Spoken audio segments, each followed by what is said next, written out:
सामने जो कीचड़ पड़ा है उसी में सुअर का बच्चा खेल रहा है। चौधरी तुरंत वहां गया जहां सुअर का बच्चा खेल रहा था। वह कीचड़ में गया और सुअर के बच्चे को अपनी गोद में उठा लिया। फिर वापस तोलाराम के पास आ गया।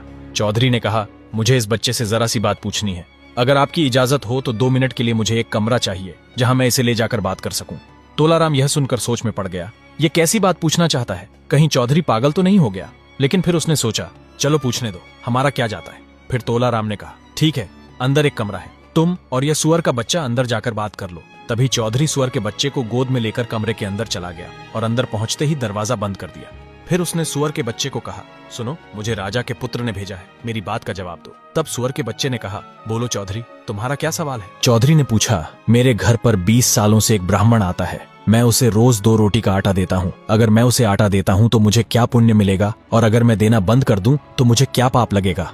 तब सुअर के बच्चे ने कहा, सुनो चौधरी, जब तुम भगवान से मिलने गए थे, रास्ते में तुम्हें पीपल के पेड़ के नीचे एक बूढ़ा आदमी और बूढ़ी मिले थी। उस बूढ़े ने मुझसे कहा था कि सामने से एक भूखा आदमी आ रहा है, अगर तुम एक रोटी उसे दे दोगे तो मैं भी अपनी एक रोटी उसे दे दूंगा, इससे उसकी भूख शांत हो जाएगी। लेकिन मैंने उस समय मना कर दिया।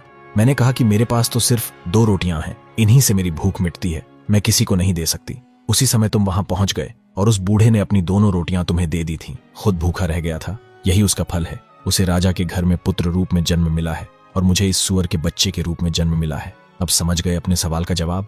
अगर तुम दान दोगे तो पुण्य मिलेगा, और यदि नहीं दोगे तो इसका फल भी तुम्हें एक दिन भुगतना पड़ेगा। यह सुनकर चौधरी स्तब्ध रह गया। उसकी आंखें फटी की फटी रह गईं। उसी क्षण उसने सुअर के बच्चे को वहीं छोड़ दिया और जल्दी से वापस राजा के महल में लौट आया। राजा बहुत खुश हुए। उन्होंने चौधरी के गले में मोतियों की माला, सोने का मुकुट पहनाया और कहा, आज से तुम मेरे मंत्री हो। लेकिन चौधरी मुस्कुराकर बोला, महाराज, मुझे मंत्री नहीं बनना, मैं अपना साधारण जीवन ही जीना चाहता हूँ। तब राजा ने कहा, जैसा तुम्हारी इच्छा चौधरी, मंत्री बनो या ना बनो, लेकिन तुम्हें खुश करना हमारा कर्तव्य है। इस रहस्य का पता न राजा को था, न ब्राह्मण को और न ही चौधरी को। यह तो सिर्फ भगवान ही जानते थे। दोस्तों, ये कहानी यहीं समाप्त होती है। अगर आपको यह कहानी अच्छी लगी हो तो ज्यादा से ज्यादा शेयर करें, एक प्यारा सा कमेंट और लाइक करना मत भूलना। मिलते हैं अगली ऐसी ही जीवन बदल देने वाली कहानी के साथ।